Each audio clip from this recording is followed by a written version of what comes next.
This is the Multifamily Takeoff podcast, episode number 19. And now, out of San Diego, California, streaming to listeners around the world, this is the Multifamily Takeoff podcast, where we'll talk all aspects of anything multifamily real estate investing related, as we host a variety of guests who are active in the apartment game. Be sure to follow the show on Instagram at the Multifamily Takeoff. Now, here are your hosts, Mike Ty, Shawn DiMartile, and Rich Summers. Hello, everyone. Thanks for listening. I am your host, Shawn DiMartile. Mike Ty couldn't join us today for this episode, so the other co-host with me today is going to be Rich Summers. Welcome in, Rich. Hey, Big Shawn. Thank you, sir. How you doing today? I'm doing pretty good. I'm staying healthy. I know you are. I hope all our listeners out there are doing the best they can to hunker down, stay in place, stay at home, and stay healthy, so that we can nip this COVID-19 thing in the butt. So our best wishes are out there to all of our listeners who are going through this economic crisis and health crisis with us. But today we have a really great guest. We're going to talk about some COVID stuff as well. His name is Neal Bawa. Neal is one of the larger syndicators in the United States. And we love him because he's got a lot of unique approaches to asset management that you've probably never heard of before. He takes a laser focus on any way he can increase the net operating income. And he employs an entire, what he calls an army of employees that are virtual assistants in the Philippines that work around the clock for him to increase leads, to find ways of, getting more people to sign up for whether it's covered parking, pet rent, whatever. You're going to learn about some things that you've definitely never heard about. He calls them his patented approaches, and it's really cool. We do talk quite a bit about COVID-19. He looks into his own little crystal ball and what he foresees happening in the market over the next 12 months. And we talk about what he's doing today as far as asset management to try and mitigate the effects this is going to have across his portfolio. So there's a lot to be had in this episode. It's definitely one of our top episodes, a lot of new and creative content. What do you think, Rich? Yeah, honestly, one of my probably top 2 or 3 episodes that we've ever recorded. So much good knowledge. I think that all you guys are going to love it. Again, if you guys enjoy our content, there's no better way to give back but to drop us a 5-star rating. And without further ado, let's go ahead and bring him in. Checking in with us from the San Francisco Bay Area, it's Mr. Neal Bawa. Neal, welcome in. Thanks, Shawn and Rich. Thanks for having me on the show. Yeah, thanks for coming on, Neal. I know us and our listeners are super excited for this. Yeah, we've been waiting for this one. This is awesome. So for our listeners out there that aren't familiar with Neal Bawa, could you just briefly give everybody an overview of your background and what you do in the multifamily space? Sure. I am a reformed technologist. I'm a geek and proud of it. I use my data science background and my data analytics background to find and buy large multifamily apartment complexes in the US, $250 million portfolio, about 500 active investors, and about 30,000 people in our database that follow what we do. We do a very large number of community webinars. We usually do 2 a week and get about 1,000 people on those webinars every week. So our brand is really built on delivery of knowledge and data to people, and people who like that get attracted to us and invest with us in our projects. Our projects are a mix of multifamily and student housing, public storage. Those are the 3 verticals that we buy in. We both buy and build projects. So I like building because I started in my real estate career with a new construction project and then went backwards to value add. So that's a little bit about me. Neal, just curious, what was it that you were doing prior to real estate? And then what was it that triggered you to get into real estate investing in general? Yeah, it's a good question. So I was in high technology here in the San Francisco Bay Area, Silicon Valley. And I got into real estate in reverse. Most people start with a single value add or rehab property or buy and hold rental. In my case, I was chief operations officer of a technology company, and my CEO asked for my help to build a campus for our company's usage, a custom office campus from scratch. And so in 2003, he and I worked together to build a $6 million campus from scratch, 27,000 square feet. And that's how I got my real estate jobs. Very awesome, Neal. And before we kind of get into specifics here, where do you like to invest? What kind of markets are you invested in right now? So I am best known for my data analytics driven market studies. So I have a course which is very popular. It's on udemy.com. That's udemy.com/real focus. And that course is currently being taken by 5,000 people all across the US. So if you go to that course page on udemy.com, you'll see about 5,000 other people taking it. And it's based on 5 metrics for picking cities. And we can talk about them if you wish. But the answer to your question is my list of cities changes depending upon their job growth, home price growth, population growth, income growth, and crime reduction. Those are my 5 city level statistics. As a result, my list of cities each year is different. Awesome. And let's go ahead and get into that then a little bit. Can you kind of, those 5 statistics that you look at, where do you Sure. pull this information from? And then why specifically do you look at those statistics? Absolutely. So there's 2 ways of getting the information. One is paid, neighborhoodscout.com, which is $39 a month, and you can pull 10 reports for 10 different addresses anywhere in the US. The free method, which I'm going to give you, is described in great detail on that Udemy course, which is why I highly recommend you go to udemy.com/realfocus, because it's a 3-hour course, and we'll give you a shorter version of it on this podcast. But as I mentioned, my 5 real focuses. The first real focus is population growth. And the rule is that you want roughly 21% population growth, give or take 0.5%, between the year 2000 and the year 2017. And you might say, well, why 2017? We're in 2020 now. Well, firstly, cities don't change that much in a few years. Even if you had 2020 data, you'd pretty much end up with the same set of cities using that rule.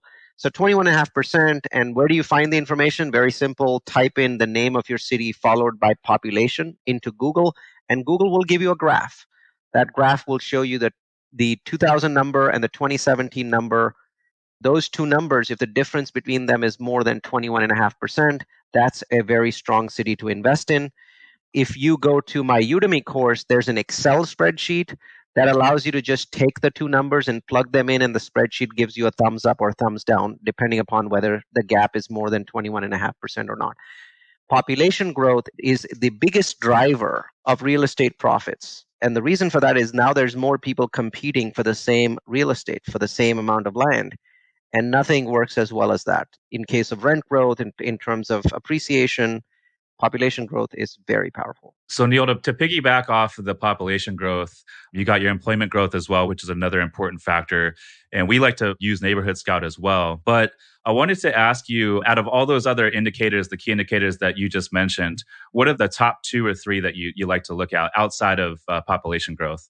So of those 5, the one that is most critical unquestionably is job growth. So what I tell people is, sometimes people ask me, so you have 5 indicators, what if you want to weigh them and not have everything have the same exact weightage? And I say, yeah, that's a more advanced strategy. But if you wanted to weigh them, I would say job growth would be 40%, and the other 4 indicators would be 15% each.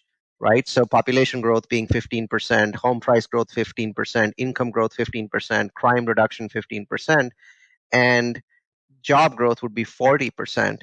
And I've been teaching this course for about 4 or 5 years, and at no point has that point been made better than in the last 30 days. So you're seeing other indicators of the economy doing really well. But as you can imagine, today is the most catastrophic job loss market in over 100 years.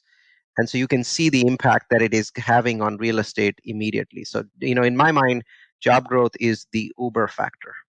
Sure. Absolutely. We're actually going to get into a little bit of the COVID-19 and kind of how that's affecting your portfolio and what steps you're taking. But before we delve into that, I wanted to ask, so you've gone over some of the 5 key metrics you look for before you invest in a city. Do you have any other sub metrics that you look at for investing in a specific neighborhood? So like we've talked about Neighborhood Scout, do you pull up demographics and say, okay, here's an asset that was sent to me, and then look at, for example, median household income or crime, or do you have a top 2 or 3 statistics getting more specific for neighborhood? Absolutely. So when we're looking at the neighborhood rules, also I start with income. So I like to invest in neighborhoods that are between 41 and 71,000 in income. And you might say, why not higher than 71? The answer is you're going to have trouble finding cash flowing properties if the neighborhood's income is higher than 71K. But if you're investing for yourself, you might want to go a little bit higher. If you're investing with investor money, they need cash flow. You'll have trouble finding properties that cash flow above that 70K level. So I think that 41 to 71K is kind of a sweet spot in terms of neighborhood income. You can find that information on Neighborhood Scout or on city-data.com for your neighborhood. And then the second one is median contract rent. Once again, there's a Goldilocks zone between 700 and 1,000. In really rich states like California, you obviously have to take that $1,000 number up. But most of the U.S. works really well between 700K and 1,000 in contract rent. Those are good areas to invest in. If the number is lower than 700, then you'll see high delinquency. You might see high occupancy, but you're going to have a lot of delinquency, a lot of people leaving, and a lot of legal costs due to eviction filing. So I'd strongly suggest that you don't go below 700. Good point. And then the other one is the unemployment rate. So you want the city's unemployment rate for any city in the US. You can just type Buffalo, New York, or New York City space unemployment rate, and Google will give it to you. You do not want that neighborhood's unemployment rate to be more than 2.5% higher than the city's. So if the city is New York and New York is at 4.1% jobless rate, then you want your neighborhood to not be higher than 6.6%. Because in recessions, just like the one that we have today, that 2.5% difference becomes magnified. It becomes 3 times larger. And it becomes a huge problem if you have 15 or 20% unemployment rate in the neighborhood that you're in during a recession. So keeping the gap between the cities and the neighborhoods unemployment rate to less than 2.5% is a best practice. Good stuff. So this is kind of a good natural segue then into the current market conditions. There's shockwaves going through every facet of the economy due to COVID-19, the restrictions on the economy right now and what people can do, people unable to work, things like that. So just from a top-down view, what are you doing asset management wise with your portfolio to take this punch that we're getting on the economy? And then maybe after that, we could talk a little bit about what you foresee happening over the next 6 months to a year. But first and foremost, what are you doing right now to manage all of this? I think communication with tenants is really the key. And so we are doing a lot of offensive tactics and a lot of defensive tactics, right? So on the offensive side, we're assessing the health of our community. We're making sure that our community, we're doing daily monitoring of COVID cases. We're not talking with our property managers once a week. We're talking them once a day. And in case the tenants get COVID-19, which by the way hasn't happened at our communities yet, but it's only a matter of time, we're then basically immediately trying to figure out what the CDC's requirements are in that area so that we don't end up in a situation where people are fleeing our property. Another defensive measure that we use, or I should say offensive measure, is we are giving them a very comprehensive list of services that may assist them during the pandemic at federal and county and state levels for individuals and small businesses. And that's worked really well for us because it's also started a two-way communication between us and tenants. And then every one of our properties, we're evaluating at-risk tenants. We have one property that's very close to Atlanta Airport. Obviously, those are people that are at risk because the airport is effectively shut down. We've got another property that has a lot of people that are working in retail. So we're evaluating each property to understand our risk level or our response is appropriate. So we have some properties where our response has simply been that if you give us rent by the first, we'll give you a $50 credit. And that's it. Because we think that that profile of tenants, they're not blue collar tenants, they're white collar tenants, and they're unlikely to be affected in the month of April. So we're doing very little there. Whereas with other properties, we're being much more aggressive and offering a lot of flexibility.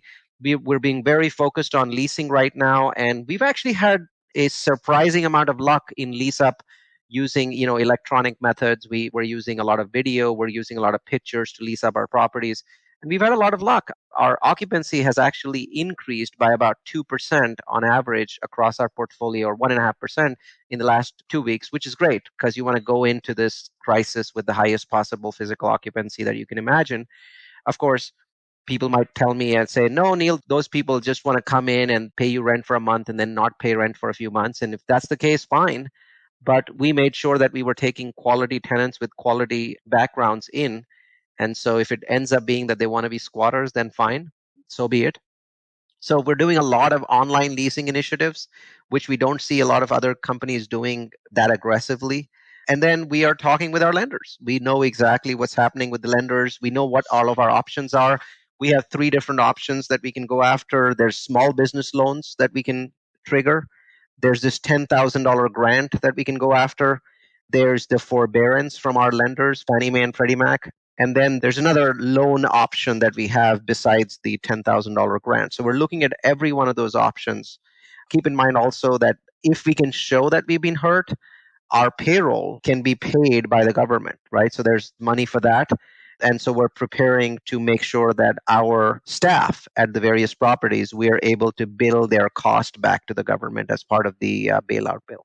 Neal, that's great about your occupancy being pretty strong right now going into the midst of this possible recession that's looming.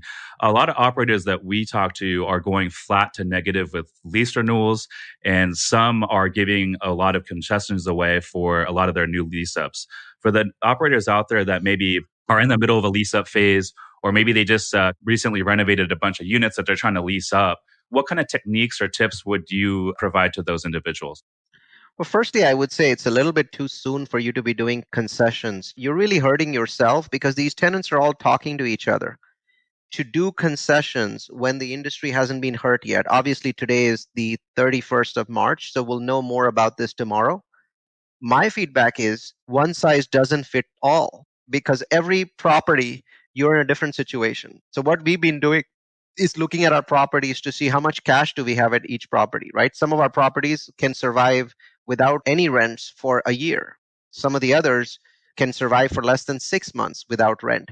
So by looking at each property, we are determining an appropriate response. But the first thing that we're doing is not being overly aggressive with concessions because that spreads in a property very quickly. We're just telling our tenants, look, we're here to help you. If you need help, show us proof that you've been laid off and we'll find ways to help you, but we're not going to be offering concessions. You still need to pay rent. You still owe rent. And even though we've had one or two tenants come back to us and say, you can't evict us, and the answer is sure, but it's going to damage your credit. And we can still go through the entire eviction process. The sheriff won't come out in the month of April, but it's possible that they'll come out in May or June. Do you want to take that chance? And we've had people back off. So bottom line is don't be overly aggressive yet. It's not clear how much the apartment industry gets hit. No one knows, but we're going to find out by the 15th. So you mentioned the possibility of, or some of the options you've looked at, and some of these are new to me. I wasn't aware that some of these are available to operators. So you mentioned, for example, the small business loan. To your knowledge, is that available to syndicators out there holding this property under an LLC? I guess just kind of expound upon how you could qualify for that small business loan. It's not a loan. It's a grant.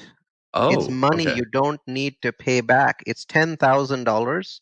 It's got very few strings attached to it, and it's silly not to do it. So it's a terrific grant, and I think it's, if you Google $10,000 grant, you'll see a lot of articles on how to go about it. So as far as I'm concerned, it's free money, and we should take it. Keep in mind, we have to prove that we've been hurt. So you can't apply for that grant yet because I have no proof that any of my properties have been hurt yet.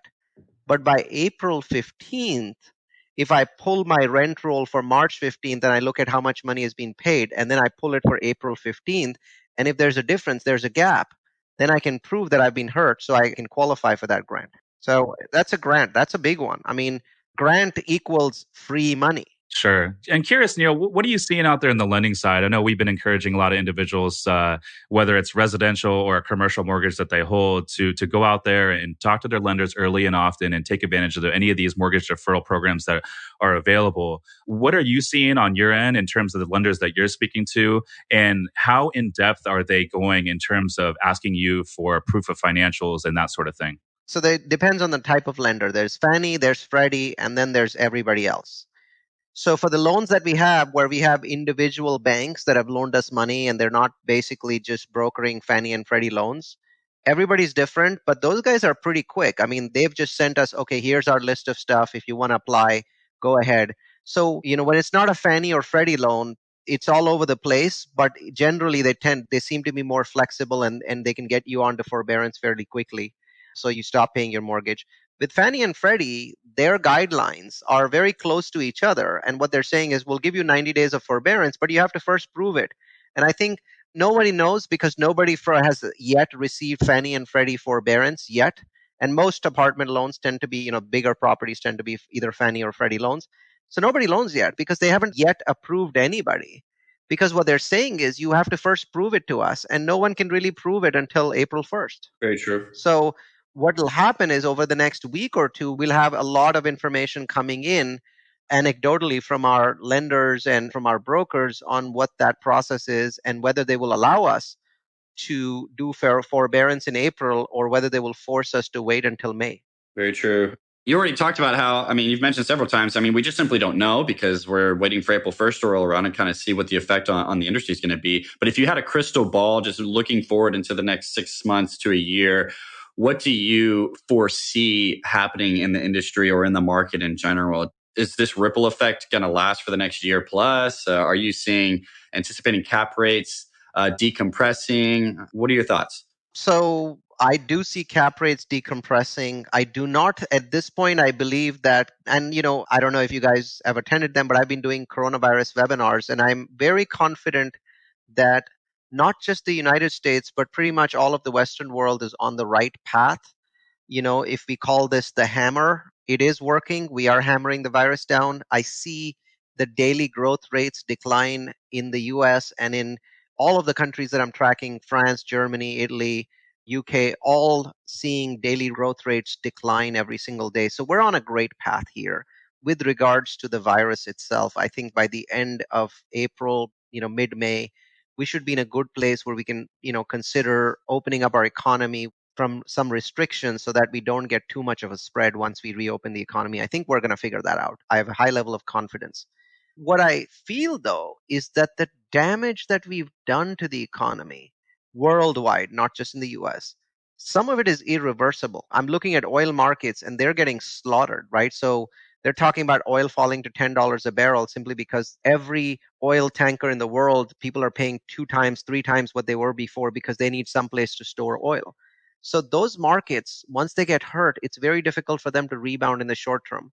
Same thing for restaurants. A lot of restaurants that closed will never reopen.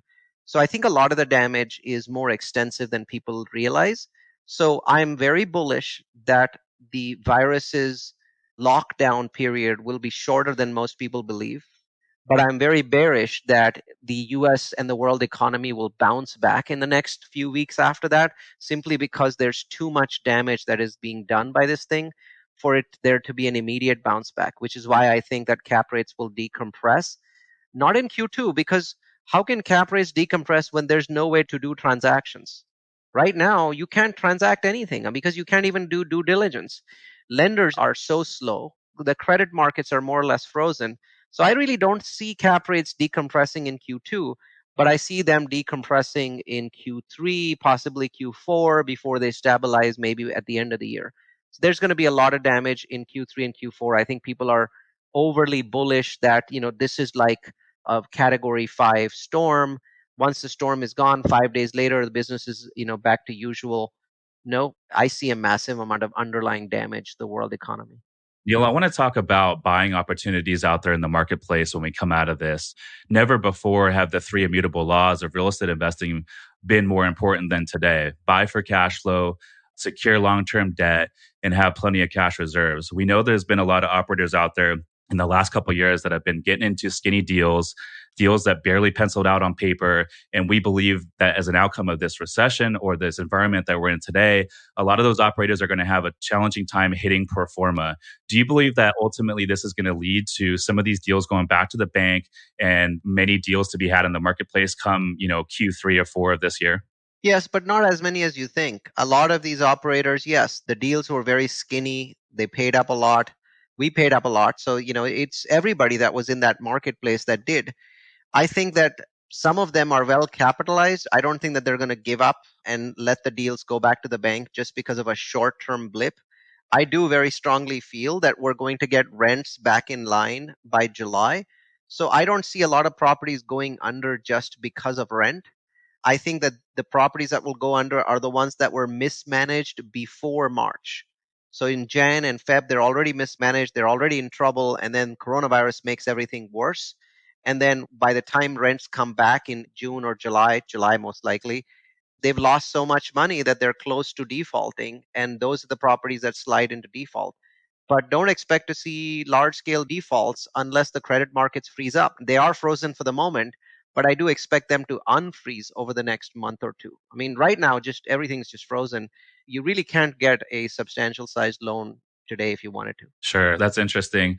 And I'm curious in terms of today is March 31 and tomorrow is April 1. So that tomorrow will be the start of the first full month where we're going to start to kind of see delinquencies and how big that spike is. So a couple of weeks from now, you'll be able to tell. I'm curious in terms of what you're projecting, how large of a spike in delinquencies are you expecting for April across your portfolio? And then also in May?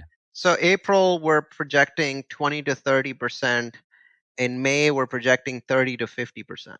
Ooh, that's high, 30 to 50, huh? It depends on where the virus is on May 1st. I am personally a bit more bullish. My staff is a little more bearish. I'm more bullish because I'm looking at the virus's daily growth rate and it's dropping very quickly. Mhm. Now it is. I mean, in the early states, so Washington, California, New York, it's dropping very quickly. Obviously, some of the other states are not even in full shelter in place yet, so it's not dropping. But in my mind, once they realize that they have no other options, and the only way to beat this thing is to use shelter in place, they will go there. I think at this point, 28 or 29 US states, which is 75% of our population, is already in shelter in place. So that's a big thing, right? You know, airports are more or less closed down. International travel is closed down. So it's not like only 75% of the population is exercising social distancing. I think the number is well over 90%. And we're seeing very positive trends from that. The public is not going to see those trends. I mean, if you go to CNN's homepage, they're screaming about massive numbers of deaths that are rising, and each day is setting a new record, and Trump is warning of painful 2 weeks ahead. I get all of that. That's all true. And it's human life, so you can't trivialize it. But the point is, the math shows that the virus is slowing. The impact of that slowdown, you cannot feel today. You have to feel 15 days from now, because the cases that you're going to see in the next 15 days that will result in deaths were all cases from the previous 15 days. So there's a 15-day lag. Sure. So in my mind, I think that we could have a better May than we think. But if we are still in nationwide lockdown in May, yes, 30 to 50%, it's something that you should expect. I'm curious, and you don't need to answer this question if you don't feel comfortable, but I'm curious, have you gone to all your investors and stopped distributions for the next quarter or two? And do you foresee a lot of operators out there having to do capital calls? Yes, so we immediately stopped distributions. That was one of the first things that we did. We absolutely anticipate capital calls. Yes, there's going to be quite a few capital calls in the next 60 to 90 days. And those capital calls could begin as soon as May. Wow. Neal, I'd like to move on to and pivot away from the COVID stuff just a little bit and kind of just talk also about sort of what you're known for with your extreme take on your analytics. You're amazing and a master at it. And you also have some, I would consider them a little bit unconventional methods for how you approach asset management that I really think are pretty amazing. I'd like you to share with our audience. So first and foremost, you've spoken on numerous other podcasts about a team that you have in the Philippines that you dedicate to helping you improve your asset management. Can you get into that a little bit? Give us an overview of what this team does, what that even means, and how you've used it to improve your operations today and before today. Sure. So I've always believed that the way that we do asset management and the way that we do property management in the US is not cutting edge. It's very old style. We don't use any kind of offshore labor, which makes no sense. A huge amount of the work that is being done can be done offshore. So for my properties, I hire a regular property manager. And then on top of that, I bolt a team called the Efficiency Center. And so I have 19 full-time employees in the Philippines. They all work 8 to 5 Pacific, and some of them work property time. So, Atlanta properties will have people working Atlanta hours and so on and so forth. And so what these people do is that they optimize my properties in a number of different ways.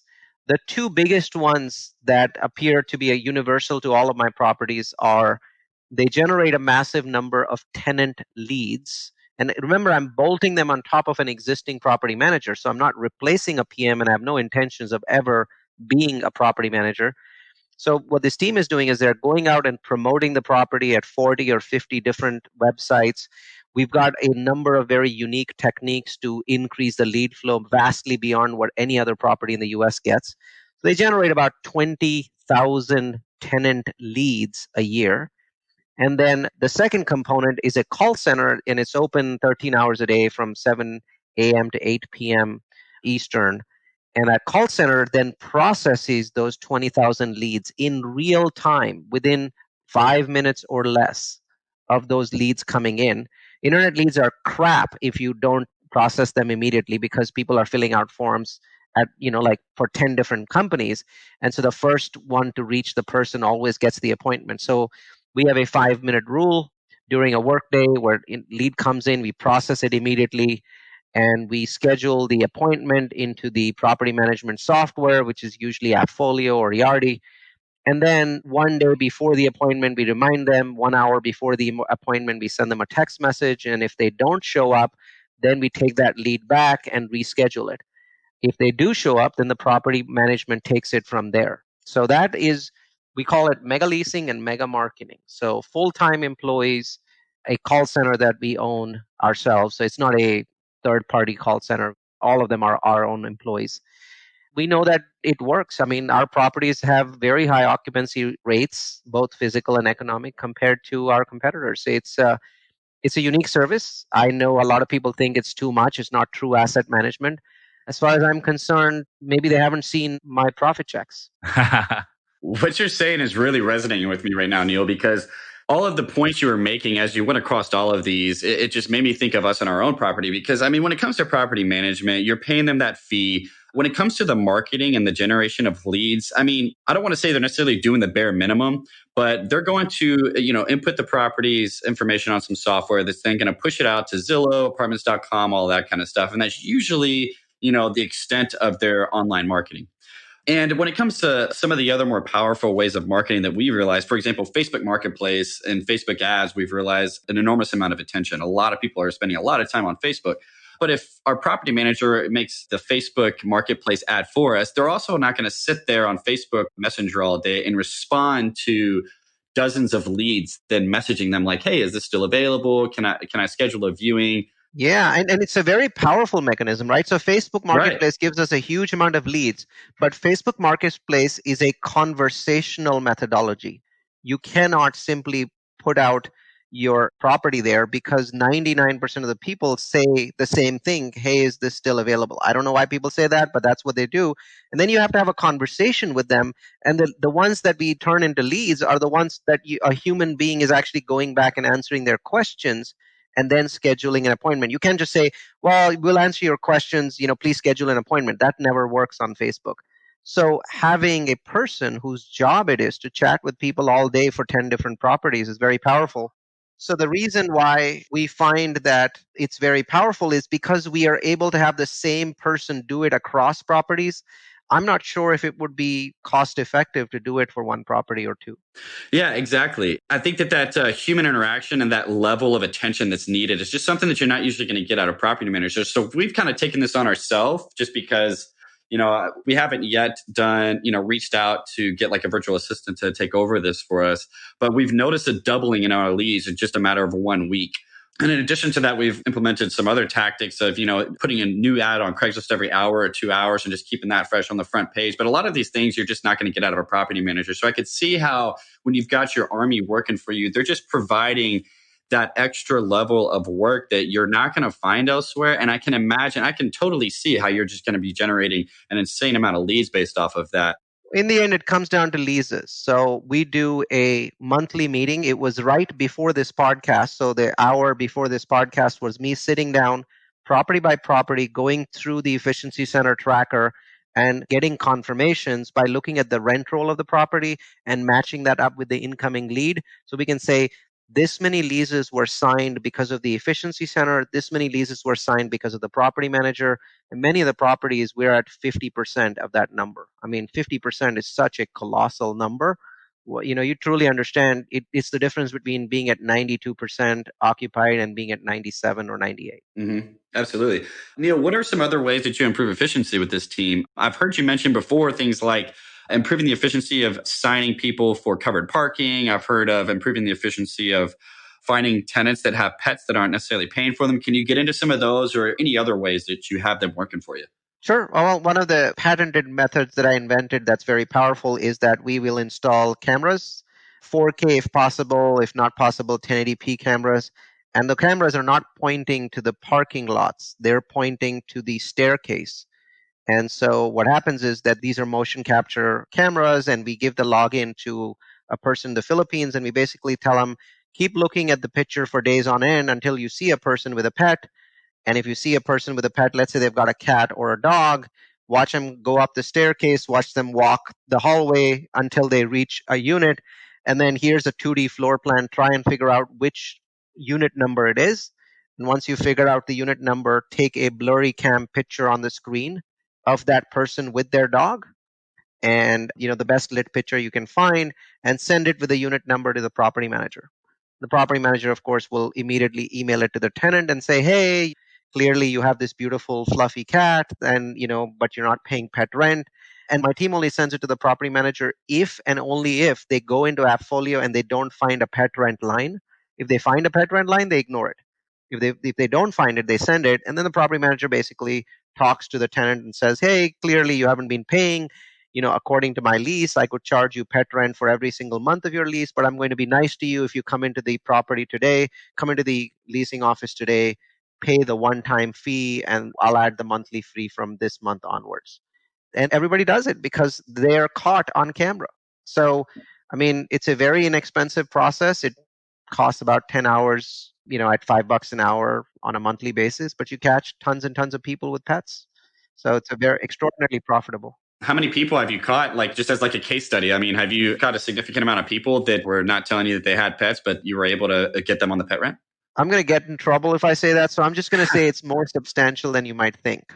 So there are states in the US where 50% of the tenants have pets, but I've never had a property that I've bought where pet rent was coming in from more than 20% of the units at the time of purchase. Yeah, it's a pretty easy thing for most people to try to get away with. So I can see how they're going to try their luck and try to get away with it. But yeah, exactly. But then, there's other services that we do, 90-day renewal calls. We get reviews. So, we getting Google reviews, getting Yelp reviews, apartments.com reviews is key. And what we do is we wait until a maintenance call is done. And then we call in, we check on the maintenance call. We say, would you give that maintenance call? What would be your rating from 1 to 10? If they say 9 or 10, we'd go to the next step. If they say 8 or less, then, if they say 8, we don't do anything. If they say 7 or less, we send the maintenance person back because clearly he did an awful job.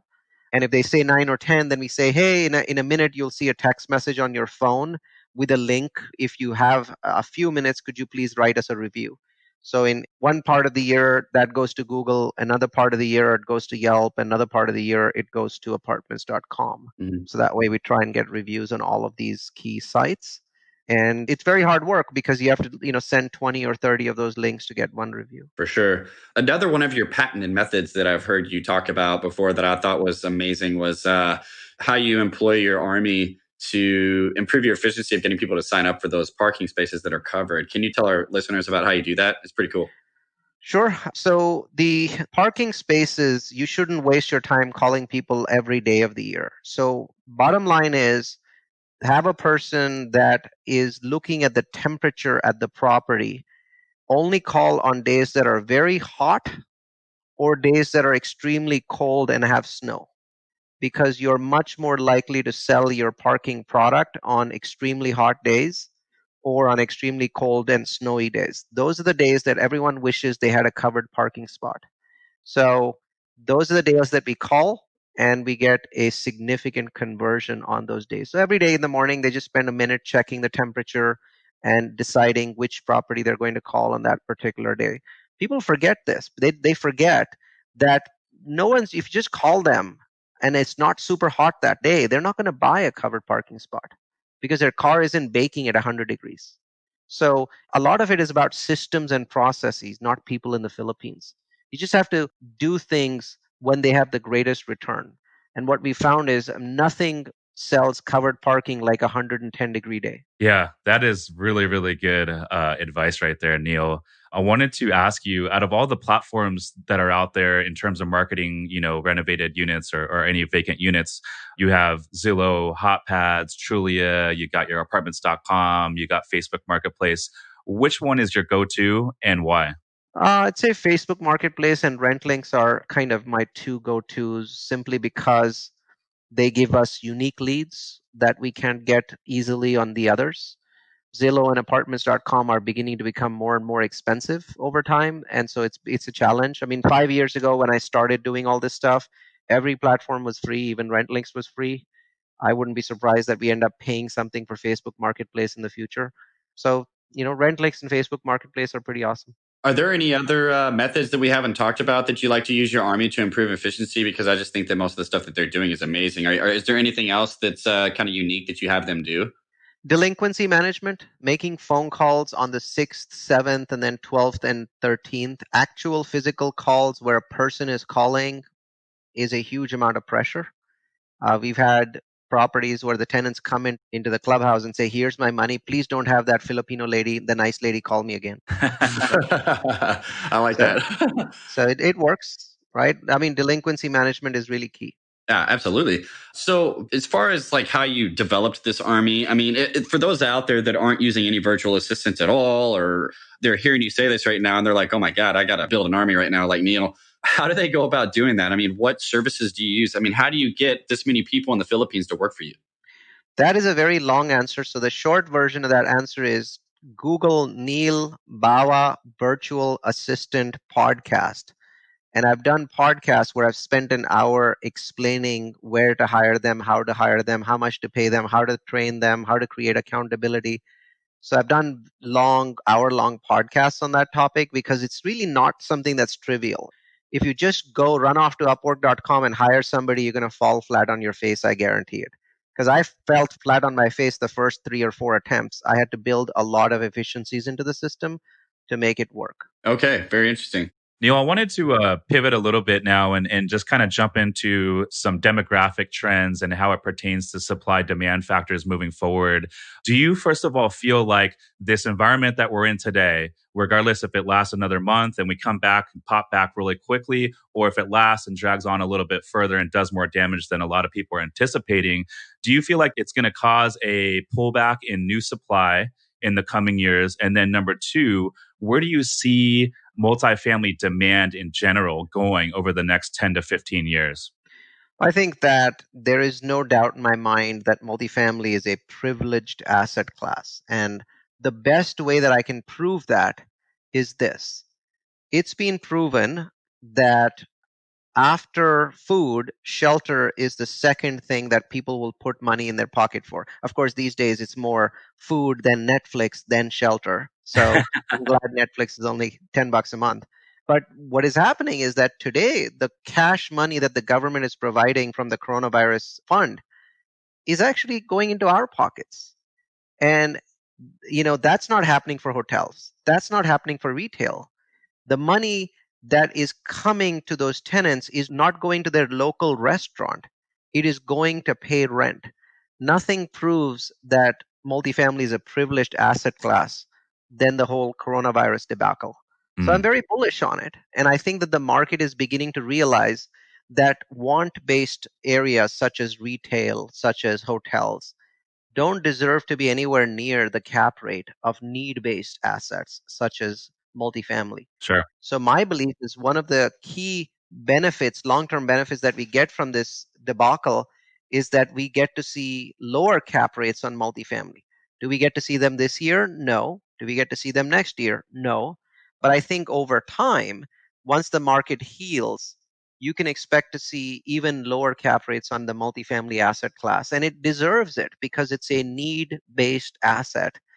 I do believe that because of what happened with coronavirus, you're going to see a lot less new construction. New construction projects will slow over the next year, and that is going to make the supply demand equation worse and drive up rents. not in the short term. Once again, I want to keep warning people that a lot of revenue that's lost is going to be lost. You cannot bring it back.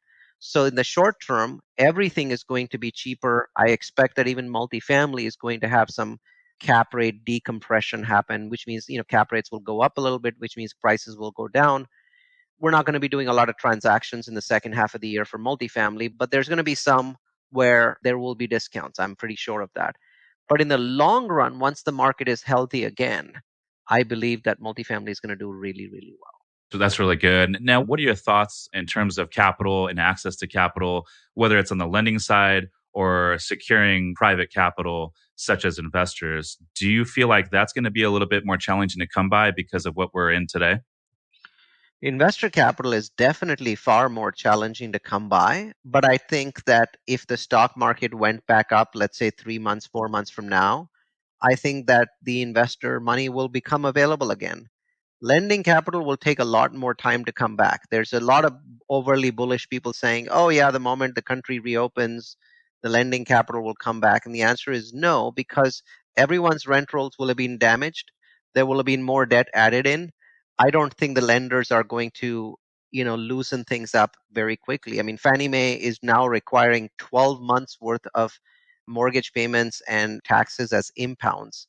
Oh, And wow. that's going to have a very strong impact on cap rates. Cap rates will go up because of that, because now on a $20 million project, you need to raise $1.2 million more from your equity, and equity is a little spooked right now.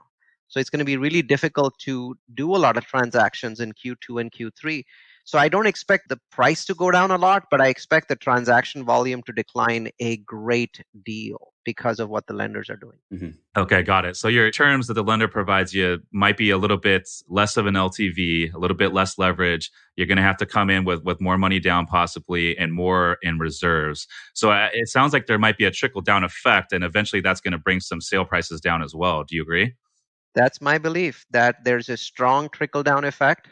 Yes, lenders are spooked. And again, if you have to give them $1 million two more for a $20 million property, that's going to significantly affect your IRRs. And when it starts affecting IRRs, investors are going to stay away, which means that prices will come down because a lot of deals will not go through. Mhm. Neal, as we get towards the tail end of the show here, one of the sections that we like to do with every show is talk about our guest first class deal, which is just our way of calling your favorite deal.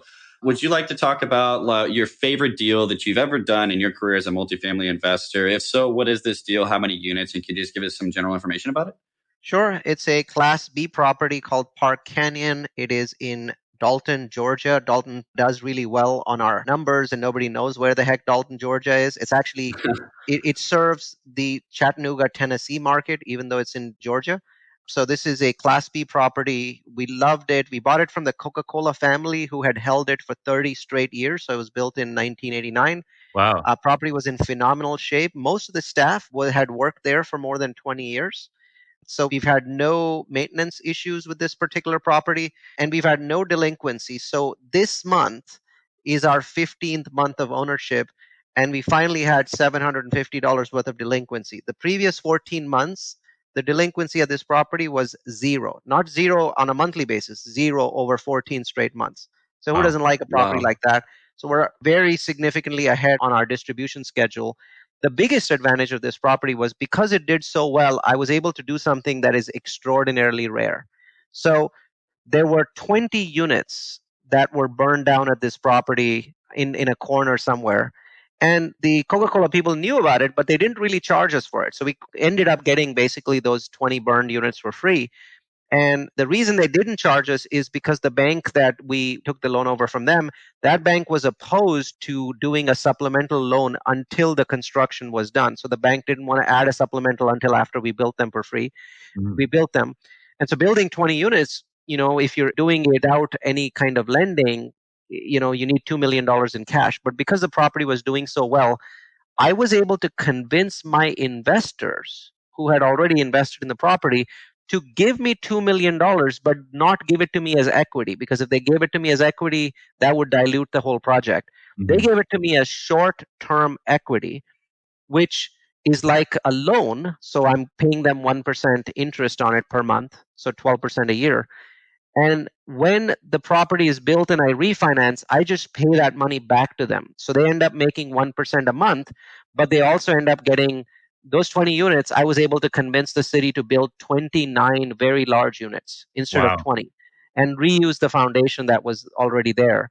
And so the property's value is going to go up by about 4 million bucks. So when I Oh man. refinance that particular property, because I've already built so much equity in the last year and a half, I'm going to be able to get a supplemental loan that's over $6 million, Wow. return the $2 million that the investors have given me, return 100% of their capital, pay myself, and then keep the property for the next 10 years. Wow. That's incredible. You just blew my mind. Were there other value add components as well with this deal? I mean, was that whole 20 unit burn down the main thing that attracted you to this deal? Or are you also renovating the rest of the units and doing things like that to raise rents or whatever? Renovating all the units. So it's a standard value add property. Because it's a B, not a C, I'm going granite countertop, so I'm spending $8,500 a unit, and I'm getting about $195 in my rent pops.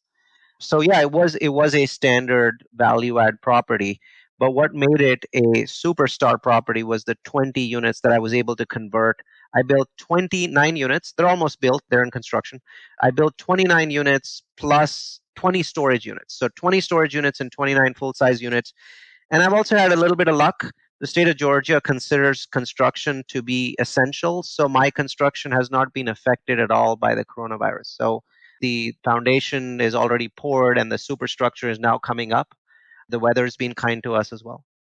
Curious, Neal, how did you source this deal? And then also, were you already in this market prior to this? No, it came through me through a partner of mine. So bottom line is I travel the US, and the biggest reason I travel, you know this, I mean, I'm teaching at a conference every other week. Mhm. And the biggest reason I do that is deals come to me. So if you want a huge amount of deal flow, you've really got to go out there and shake a lot of hands. These days, of course, elbow bump, but shake a lot of hands. Sure. And so I'm curious, getting into a newer market that's a little bit off the beaten path, but still has good population growth, good employment growth, and just good overall dynamics. You find a good deal like this, but you're not already in it. What's that process like in terms of finding a good third-party property manager? And any pointers or tips that you could give to another investor that's maybe getting into a newer market like that in terms of finding a really good PM? I think finding a really good PM is a art and a science, and a lot of it is just you calling and talking with property managers. Somewhere, I don't know exactly how to give it to you, but I have a list of 60 questions that I ask a property manager. It takes 75 minutes. I rarely get all the way to the end because these questions tell me if I've got the right property manager on the line. And even then, we tend to change our property managers out at least once during a 5-year hold. So there's a lot to it that you can't know in advance. I'm not going to go to a particular market just because I have a good property manager there. But if it's a small market, I make sure that the property manager is a really good one. As it happens, my best property manager is at this property. It's SMP, and they came with the property. I didn't change them out. So in this instance, one of the reasons I liked the property the most was there really wasn't anything wrong with it. They'd held it for 30 years.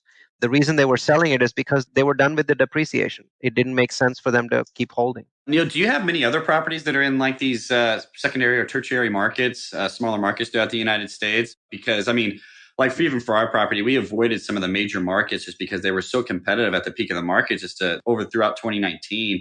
Do many of your properties kind of follow a similar model like that? They do. Tucson, St. George. I mean, I don't have properties in Phoenix, but I have one in Mesa, Arizona. I don't have properties in Orlando, but I have one in Jacksonville. Mm-hmm. I like the secondary markets and I don't like primaries. I think that they're ridiculously expensive. Yeah, agreed. Neal, we'll go ahead and transition towards the end of our show right now, which is called the Takeoff round. We're just going to ask you 4 questions that we ask all our guests that just require very quick answers. So we'll just go ahead and head on into it. The first one is, what is the biggest mistake you've made in real estate investing? Buying in Chicago. I bought a 237 unit that I'm still dealing with. And the big mistake wasn't necessarily buying in Chicago. It was buying based on future events. It was next to where the Obama Presidential Library is being built. The library got delayed by 3 years because of some frivolous lawsuit by the Friends of Jackson Park. And that really screwed up my business plan. So I know better than to buy based on upcoming events, regardless of how important they are and regardless of how likely they are. So buy based on existing, events, not based on future events. That's what I learned. Good point. Second question, how do you recommend others obtain the knowledge needed to get started and take off in real estate investing and get to your level eventually? Well, there I can help you. Number one, I offer over 100 hours of free education every year through multifamilyu.com. That's multifamily followed by the letter u.com, including my location magic course, the 3-year course that tells you how to use my metrics to find the best cities and neighborhoods in the US for real estate investing. That's on the website. So are over 100 other webinars, including my coronavirus webinar, which is pretty popular. We've had over 2,000 people attend that in the last 10 days.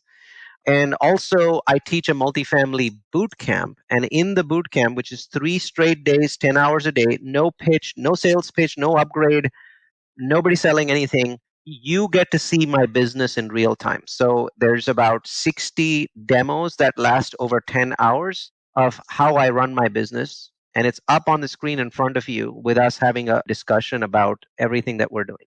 So there's a 1.5-hour module on how we use virtual assistants, what systems we use, what methodologies we use, what do our dashboards look like. All of that stuff is in the bootcamp. So and it's a tenth of the cost of a typical multifamily education package. So it's about $3,000.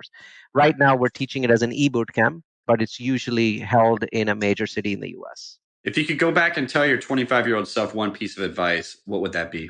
Be more candid with investors. Don't sugarcoat things. I've done it. I've suffered.